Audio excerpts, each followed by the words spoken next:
सिर्फ सनग्लास लगाने पर यानी कि काला चश्मा पहनने पर आईएएस अमित कटारिया के ऊपर पीएम मोदी का एक बड़ा एक्शन। तो आखिर क्या है एक आईएएस ऑफिसर का ड्रेस कोड? ये क्वेश्चन अभी आया है, लेकिन जब हम लोग तैयारी करते थे तो भी मेरे जहन में मैं अपने दोस्तों से जिक्र किया करता था, यार ये एक आईएएस ऑफिसर का ड्रेस कोड क्या है। मतलब आईपीएस का तो समझ में आ जाता है, कभी कभी चलो इंडियन फॉरेस्ट सर्विसेज का भी अलग अलग जोन में एक ड्रेस कोड है, लेकिन इंडियन एडमिनिस्ट्रेटिव सर्विस यानी कि इतनी बड़ी पोस्ट है, इसका कोई ड्रेस कोड नहीं है। आप बताइए कि लास्ट टाइम जब भी आपने किसी आईएएस को देखा था या आपने मिले थे तो वो क्या पहने थे उस टाइम पे।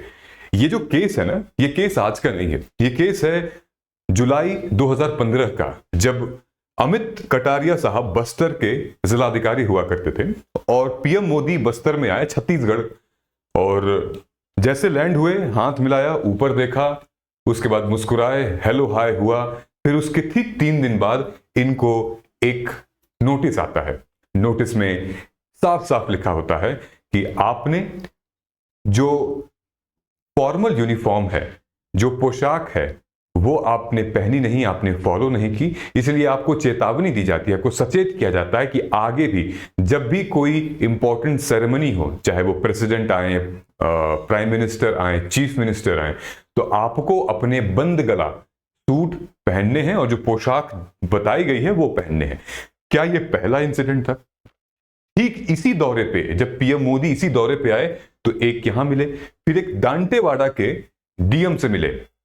जब दांतेवाड़ा के डीएम से मिले तो वो भी एक पैंट और शर्ट में थे और काले जूते में थे, गले में लगा आई कार्ड पॉकेट में टंगा हुआ था, और पीएम मोदी देखे, मुस्कुराए, इनके पास भी लेटर पहुंच गया कि छत्तीसगढ़ के 2 भावी बस्तर और दंतेवाड़ा जिले के आईएएस अफसर जो हैं वो अपनी पोशाक नहीं पहन रहे थे, जो एक ऑफिशियल ड्रेस कोड है। लेकिन बात यह है कि ऑफिशियल ड्रेस कोड है क्या। और एक दिलचस्प बात बताते हैं, ये जो केस है ये काफी पुराना केस है, लगभग 2022 का केस है, कि पटना के हाई कोर्ट में जब जज साहब ने एक IAS officer, senior IAS officer को पूरे मतलब कोर्ट रूम में लताड़ दिया था। अगर आप इस वीडियो को देखेंगे तो आपको लिटरली मतलब दया आ जाएगी इन आईएएस ऑफिसर के ऊपर, और इन जज के ऊपर आपको सवालिया निशान खड़े कर देंगे। जब इन जज ने, जब ये आईएएस ऑफिसर कौन है आपको पता है? ये आईएएस ऑफिसर हैं भाई, इस टाइम पे बिहार के बिहार स्कूल एग्जामिनेशन बोर्ड के चेयरमैन थे और प्रिंसिपल सेक्रेटरी थे housing and urban development Bihar राज्य के। सोच के देखिए, बहुत बड़ी पोजीशन थी।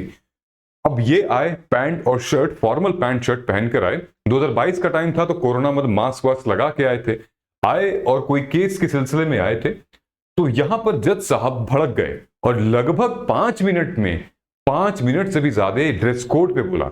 उन्होंने इनको ऐसे मतलब बर्ताव किया जैसे कि एकदम आम नागरिक हैं, कि आप सिनेमा हॉल समझ के रखे हैं क्या? आप समझ में नहीं आता कि आपको आपकी पोशाक क्या है, आपका ड्रेस कोड क्या है, यूनिफॉर्म क्या है आईएएस का। बदले में ये बहुत ही सहिष्णुता के साथ बिल्कुल टॉलरेंट होके जवाब देते हैं कि माय लॉर्डशिप, हमारा तो यही है, हम तो यही पहनते हैं, और हाँ कोई फॉर्मल मीटिंग होती है तो फिर हम लोग पहन लेते हैं, लेकिन कोर्ट रूम में तो माय लॉर्डशिप मैं यही पहन के आता हूं। तो फिर ये भड़क गए, कहे कि आपको सेंस नहीं है, कि आप सिनेमा हॉल में आए हैं, कि आपकी मसूरी में ट्रेनिंग नहीं हुई है। सोचिए, इन सबके सामने जितने भी वकील थे पोजीशन में, ये आईएएस ऑफिसर इन वकील लोग से तो ऊपर है ही नहीं, क्लास 1 ऑफिसर थे। नो डाउट जज भी वहां पर क्लास 1 है, लेकिन अब जज साहब ने बड़ा बुरा लताड़ा यहाँ पे, मुझे बहुत बुरा लगा इस बात का, और काफी ये वायरल भी चीजें हुई थी और काफी ज्यादा न्यूज में भी आया था। हालांकि द जज him itself is a very senior and already मतलब पोस्टेड, कई जगह पोस्ट हो चुके हैं, पंजाब और हरियाणा में पोस्ट हो चुके हैं। पीबी बजंत्री नाम था इन जज का, ठीक है। सो ये केस था, इन जज साहब का कहना था कि बंद गला वगैरह क्यों नहीं पहन के आ रहे हो।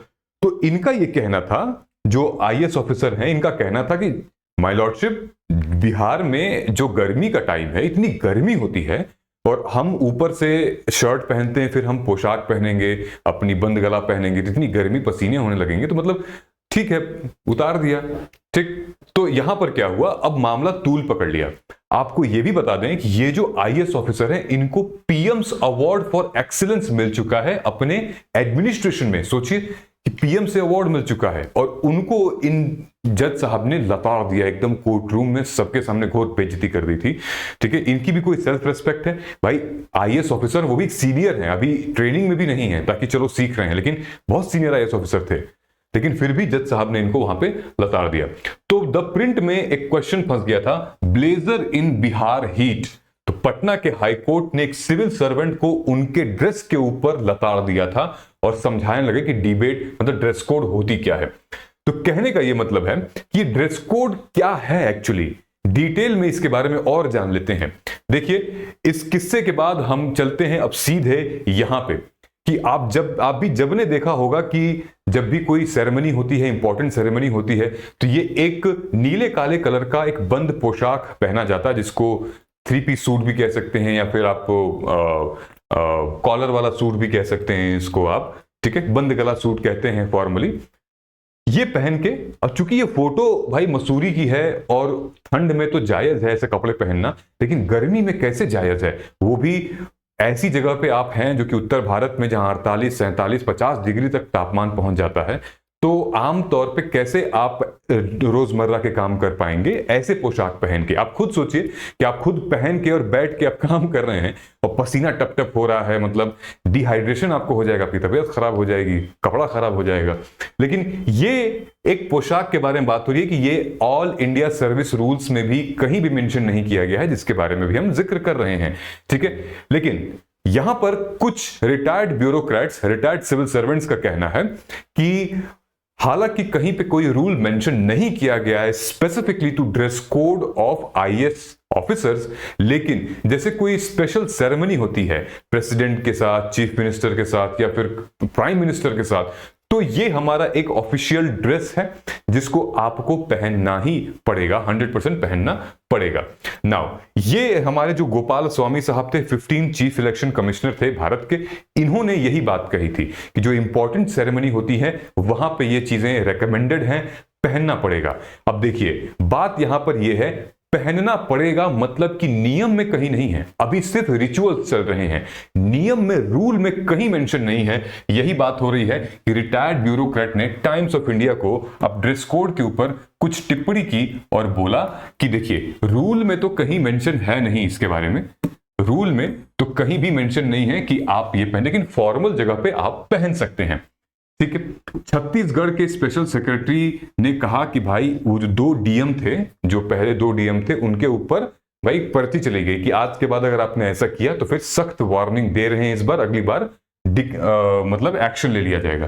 तो ये जो बात हो रही है वो बात हो रही है, सब लोग इसी को कोट कर रहे हैं, all India service conduct rules 1968 का क्लॉज 3। तो आइए हम उस क्लॉज को भी देख लेते हैं कि उस क्लॉज में क्या लिखा हुआ है। तो यहीं पर मेंशन भी है, every member of the service shall at the time maintain absolute integrity to devotion of duty and shall do nothing in becoming the member of the service. कहीं पर इसमें ऑफिशियल ड्रेस कोड के बारे में mention नहीं किया गया है कि आप पीएम से मिलने जाएंगे तो क्या पहनेंगे, आप कोर्ट रूम में जाएंगे तो क्या पहनेंगे, आप भाई अपने रिश्तेदारों से मिलने जाएंगे तो क्या पहनेंगे, या फिर अपने ऑफिस में बैठेंगे तो क्या पहनेंगे। लेकिन ये बंद गला, ये ऑफिस अटायर, ये टाई बेल्ट, ये आया कहां से? अब हम लोग लेकर चलते हैं आपको। ये किस्सा जो है वो आया है बड़ी दूर से। ये हमारा ऑल इंडिया सर्विस कंडक्ट 1968, अगर आप इसको पढ़ेंगे तो कहीं पर भी ड्रेस का जिक्र नहीं किया गया है। लेकिन ये आया कहां से? ये आया है दोस्तों अंग्रेजों के टाइम से, और आपको पता ही है कि सिविल सर्विसेज जो है वो अंग्रेजों की ही देन है।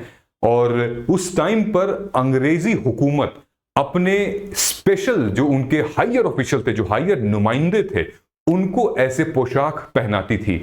और उस पोशाक में पहला भारतीय जो है उस सर्विस में सेलेक्ट हुआ था, जिसका नाम था सत्येंद्र नाथ टैगोर। अगर आप टैगोर साहब को डिटेल में देखते हैं ऊपर से नीचे तक, तो सूट बूट घड़ी हर चीज पहनी हुई है, लंबी पोशाक है, पूरा लंबा कोट, ऊपर बंद गला पहना हुआ है।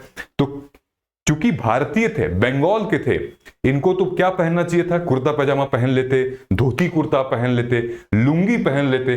क्यों नहीं पहना? क्योंकि उस टाइम पर ब्रिटिश हुकूमत के जितने भी आला अफसर थे, जितने भी बड़े अधिकारी थे, उनको एक स्पेशल तरीके की ड्रेस बनवाई जाती थी, ताकि अगर कोई आम आदमी भी उनको देखे तो लगे कि नहीं, ये ब्रिटिश शासन का कोई स्ट्रांग और पावरफुल नुमाइंदा है, ऑफिसर है, उसके सामने आपको टाइट हल्के में नहीं लेना है।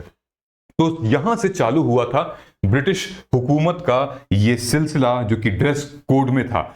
अगर आप देखेंगे तो जितने भी बड़े ऑफिसर थे 1900 तक, ये लाल कलर की पोशाक पहनी जाती थी, जो कि इसको बनवाने में और बनाने में बहुत टाइम लगता था। तो उस टाइम पर यह हुआ करता था कि जो बड़े ऑफिसर्स हैं वही सिर्फ और सिर्फ इसको धारण करेंगे, बाकी नॉर्मल लोगों के लिए भाई अपना पैंट शर्ट और टोपी टापी चलेगा। लेकिन ये बहुत ही ज्यादा बुनी हुई और कई तरीके की इसमें नक्काशियां और कारीगरी मेंशन की गई थी, तो इसलिए बहुत कम ही ऑफिसर के लिए ये ड्रेस कोड बनी थी। लेकिन इसका सुझाव दिया किसने था? इसका सुझाव दिया था क्वीन विक्टोरिया ने। क्वीन विक्टोरिया ने सजेस्ट किया था कि जैसे ब्रिटेन में बड़े ऑफिसर जो हैं उनका ड्रेस कोड अलग होता है, वैसे ही जो भारत में सिविल सर्वेंट्स हैं, चाहे वो भारतीय मूल के हों या फिर वहां पे अंग्रेजी मूल के वहां जाके काम कर रहे हैं, उनके लिए एक स्टैंडर्ड होना चाहिए ड्रेस कोड। तो क्वीन विक्टोरिया ने पहली बार इस ड्रेस कोड का जिक्र किया था और यह कहा था कि आप इस कॉलोनियल सर्विस को एक ड्रेस कोड दीजिए। तो इन ऑफिसर को आप देख रहे हैं, ये ऑफिसर है sir V Narahari Rao in Indian civil services uniform in his majesty's code prior to independence. यानी कि अगर आप ऐसे देखेंगे तो ये भी पूरा बंद गला पूरा पहना हुआ इन्होंने टॉप टू बॉटम, और ये प्रतीक है किस चीज का? ये प्रतीक है कि ये ब्रिटिश हुकूमत चाहती ही थी कि उसके एक स्पेशल ऑफिसर जो है वो स्पेशल अटायर में चले। आजादी के बाद चीजें वैसी चली आती गई और ये हुकूमत हट के एक फॉर्मल अटायर में आ गई, जिसको सूट बूट घड़ी टाई और जेंटलमैन कैटेगरी में आ गए। उसके बाद फिर ये बंद गला पोशाक का धीरे धीरे इवॉल्व होते गया। ठीक है, तो इवॉल्व होने के बाद अब जो है जितने भी सिविल सर्वेंट हैं वो अब इस तरीके की चीजों को पहना करते हैं और फॉलो किया करते हैं। तो ये जो कहानी है ये डेट बैक आ रही है वहां से। तो अब बताइएगा आप खुद कमेंट करके कि आपको क्या लगता है कि एक आईएएस ऑफिसर का एक प्रॉपर ड्रेस कोड होना चाहिए, जैसे कि पुलिस सर्विसेज में होता है, जैसे कि ट्रैफिक सर्विसेज के लिए होता है, या फिर कोई और सर्विसेज अगर हो गई, जैसे मान लीजिए आर्मी मिलिट्री हो गए, डिफेंस हो गए, एयरफोर्स हो गया, उनका एक ड्रेस कोड है। तो क्या एक आईएएस ऑफिसर का भी कोई ड्रेस कोड होना चाहिए या नहीं? ये कॉमेंट करके आप बता दीजिएगा, क्योंकि जितना आप कॉमेंट करेंगे उतना हमें यह लगेगा कि आखिर बात किसकी ज्यादा सही, क्या होना चाहिए या नहीं होना चाहिए। इसी बात पे आप लाइक शेयर सब्सक्राइब भी कर सकते हैं। मिलते हैं हम लोग अपने अगले वीडियो में, तब तक थैंक यू सो मच। जय हिंद।